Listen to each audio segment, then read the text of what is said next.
Hi అండి. నమస్తే. Welcome to my channel smart Neetu vlogs. చాలా రోజుల తర్వాత ఒక మంచి కర్రీ అయితే ప్రిపేర్ చేస్తాను. సో, అందుకని చెప్పేసి మన ఛానల్‌లో చాలా రోజుల తర్వాత వ్లాగ్స్ తర్వాత మనకి కర్రీ ప్రిపరేషన్ వీడియో అయితే పెడుతున్నాననమాట.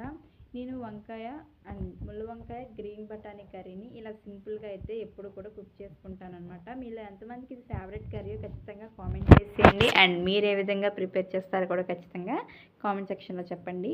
ఒక్కసారైనా ఈ విధంగా ట్రై చేసి మీకు ఎలా రెసిపీ వచ్చిందనేది కూడా ఖచ్చితంగా కామెంట్ చేయడం అసలు మర్చిపోవద్దు.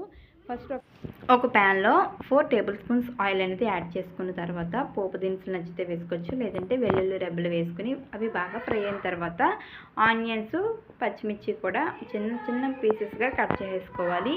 ఇవి చక్కగా కట్ చేసుకుంటే మనకి కర్రీ అనేది ముద్దగా వస్తుందన్నమాట. ఆనియన్స్ పెద్ద పెద్ద ముక్కలు వేసినట్లయితే కర్రీలో అవే కనిపిస్తాయి. ఇలా చక్కగా ఆనియన్స్ మగ్గడం కోసం కొంచెం సాల్ట్ అనేది యాడ్ చేసుకొని మనం మూత పెట్టేసుకుంటే ఆనియన్స్ అనేవి వెంటనే మెత్తబడిపోతాయి అన్నమాట. మనకి ఎక్కువ టైం లేనప్పుడు ఈ టిప్ అయితే బాగా యూజ్ అవుతుంది. ఆనియన్స్ ఎప్పుడైనా సాల్ట్ వేసి మూత పెట్టినట్లయితే త్వరగా మగ్గిపోతాయి అన్నమాట. మనకి మూత తీసేసి కొంచెం మీడియం ఫ్లేమ్లో పెట్టుకొని ఫ్రై చేసుకుంటే ఆనియన్స్ అనేవి చాలా చక్కగా ఫ్రై అయిపోతాయి అన్నమాట. ఆనియన్స్ అనేవి బాగా ఫ్రై అయితేనే కర్రీ టేస్ట్ అనేది చాలా బాగుంటుందండి. నేను ఏ కర్రీ ప్రిపేర్ చేసినా కూడా ఆనియన్స్ అనేవి నేను ఈ విధంగానే మగ్గించుకుంటానమాట. వన్స్ ఆనియన్స్ బాగా మగ్గిన తర్వాత మనం ముళ్ళ వంకాయ అయితే చాలా బాగుంటుందండి కర్రీలోకి. వంకాయ ముక్కలు అయితే యాడ్ చేసుకోవాలి. ఇవి కూడా మనకి ఆయిల్లో ఫ్రై అయితే టేస్ట్ చాలా బాగుంటుందండి. త్వరగా కూడా మగ్గిపోతుంది అనమాట ముళ్ళ వంకాయ.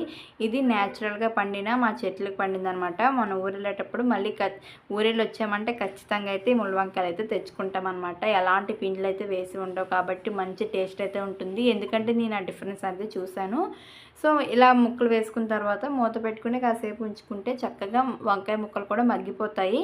కొంచెం మగ్గాయి అన్న టైంలోనే టమాటోస్ కూడా ఇందులో యాడ్ చేసుకున్నాం అనుకోండి, వంకాయ టమాటోస్ కూడా చక్కగా రెండు కలిపి మగ్గుతాయి. మనకి టైం సేవ్ కూడా అవుతుందన్నమాట.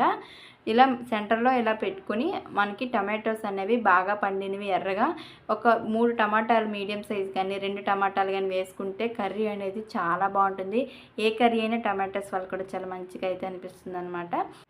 ఇక్కడ నేనైతే సాల్ట్ యాడ్ చేస్తున్నాను. ఆల్రెడీ మనం ఆనియన్స్ మగ్గడం కోసమని కొంచెం సాల్ట్ అనేది యాడ్ చేసాం కదా, మళ్ళీ ఇప్పుడు టమాటోస్ మగ్గడం కోసమని మళ్ళీ సాల్ట్ అయితే యాడ్ చేస్తున్నాం కాబట్టి సాల్ట్ అడ్జస్ట్ చేసుకొని యాడ్ చేసుకుంటే బెటరు. మళ్ళీ ఎక్కువైందంటే కొంచెం ఇబ్బంది అవుతుంది, కర్రీ మొత్తం పాడైపోతుంది.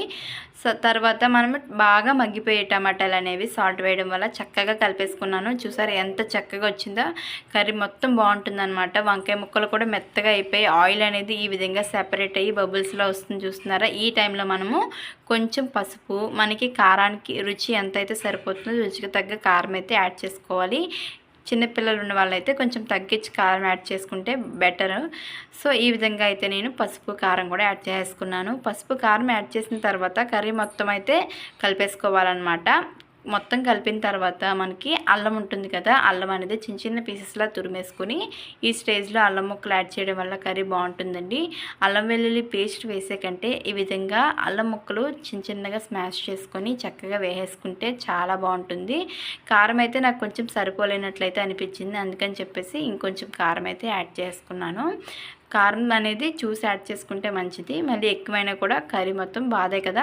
ఇంత కష్టపడి ఉండి కారము ఉప్పు కూడా అడ్జస్ట్ చేసుకోకుండా వేసుకుంటే కర్రీ టేస్ట్ అక్కడే పోతుందన్నమాట. రెండు బ్యాలెన్స్ చేసుకొని కర్రీ ప్రిపేర్ చేసేటప్పుడు బ్యాలెన్స్ చేసి వేసుకుంటేనే కర్రీ టేస్ట్ అనేది చాలా బాగుంటుంది. రెండిట్లో ఏది ఎక్కువైనా తక్కువైనా కూడా కర్రీ టేస్ట్ అనేది అంతగా అనిపించదు. చక్కగా మగ్గిపోయింది కదా. కారం పసుపు వేసిన తర్వాత మనం ఈ స్టేజ్లోనే గ్రీన్ బటానీ అనేవి చక్కగా కడిగేసి యాడ్ చేసుకోవాలి. గ్రీన్ బటానీ యాడ్ చేసిన తర్వాత కొంచెం సేపు ఆయిల్లో బాగా ఫ్రై అవనివ్వాలి. మూత పెట్టేసి ఒక 2 మినిట్స్ అనేది సిమ్లో పెట్టేసి ఉంచినట్లయితే మనకి గ్రీన్ బటానీ కూడా కర్రీ మొత్తం మిక్స్ అయ్యి మొత్తం కారం పసుపు అంతా కూడా పడుతుందన్నమాట. కాసేపు బాగా ఆయిల్లో ఫ్రై అయిన తర్వాత వాటర్ అనేది కొంచెం యాడ్ చేసుకోవాలి. మరీ ఎక్కువైతే యాడ్ చేయనవసరం లేదు, ఎందుకంటే వంకాయలు ఆల్రెడీ మనకి కుక్ అయిపోయాయి కాబట్టి గ్రీన్ బటానీ కొంచెం కుక్ అవడం కోసం అని చెప్పేసి వాటర్ యాడ్ చేసుకుంటే సరిపోతుంది. త్వరగానే కుక్ అయిపోతుందండి గ్రీన్ బటానీ, ప్రాబ్లం అయితే ఏమి ఉండదు.